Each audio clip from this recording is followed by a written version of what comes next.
अगर कांग्रेस को वापस चाहते हो वो गौरवशाली इतिहास जिसने भारत को आजाद किया, तो उस कुर्बानी को याद करो जो हमारे लाखों लाख लोग जेल गए। क्या आप जेल जाने को तैयार हो? क्या आप भारत को फिर से गुलाम देखना चाहते हो? तो इस लड़ाई को लड़ना होगा। अगर आप सच्चे कांग्रेसी हैं तो घर बैठ के तो आप सत्ता वापसी नहीं कर सकते। आप सत्ता वापसी नहीं कर सकते घर बैठ के। ये लड़ाई कुर्बानी मांग रही है। भारत फिर से गुलाम हो चुका है। भारत के निर्णय विदेश ले रहे हैं और भारत के प्रधानमंत्री वो पूरी तरीके से गुलाम हैं, डरे हुए हैं। वो आप जैसे क्रांतिकारी लोगों को चाहते हैं। इसीलिए आज डॉक्टर बाबा साहेब अंबेडकर, मानवर कांसीराम साहब के जो वो कार्यकर्ता जिन्होंने भूखे रह के गली गली में जाकर आंदोलन खड़ा किया, लोगों में हुक्मरान बनने का सपना दिखाया, उसको साकार किया, आज समय आ गया है।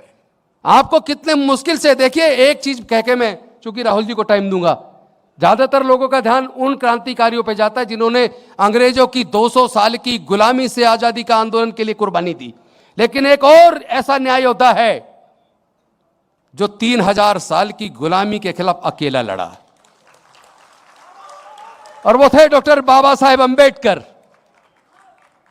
जीवन भर कितनी दुख तकलीफ झेली, लेकिन उसके बाद एक ही सपना, और वो संघर्ष का दिन जिसको हम संघर्ष दिवस के रूप में मनाते हैं। आपको याद है कब की बात है?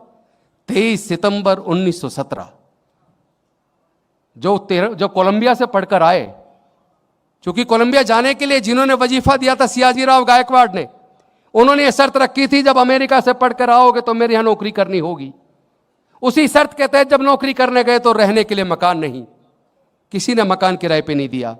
एक पारसी धर्मशाला के मैनेजर ने झूठा लिख के, उनकी जाति झूठी लिख के उनको किराए पे दिया। लेकिन जैसे ही जातिवादी लोगों को पता लगा कि एक अछूत यहां पर रहता है, उनके सामान को निकाल के बाहर फेंक दिया, उनको जान से मारने की धमकी दी और कहा छोड़ दो बड़ोदरा को तुरंत। वो रेलवे स्टेशन गए बॉम्बे वापस जाने के लिए, ट्रेन छूट चुकी थी, अगली ट्रेन में टाइम, तब क्या करें? तो सियाजीराव गायकवाड़ जी का बनाया हुआ कमाटी बाग पहुंचे।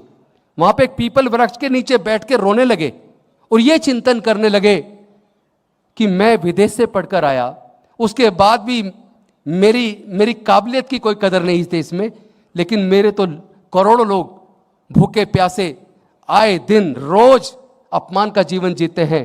ना पढ़ने का रास्ता है, ना आगे बढ़ने का रास्ता है। आज से 23 सितंबर 1917 से मेरे संघर्ष के जीवन की शुरुआत होती है।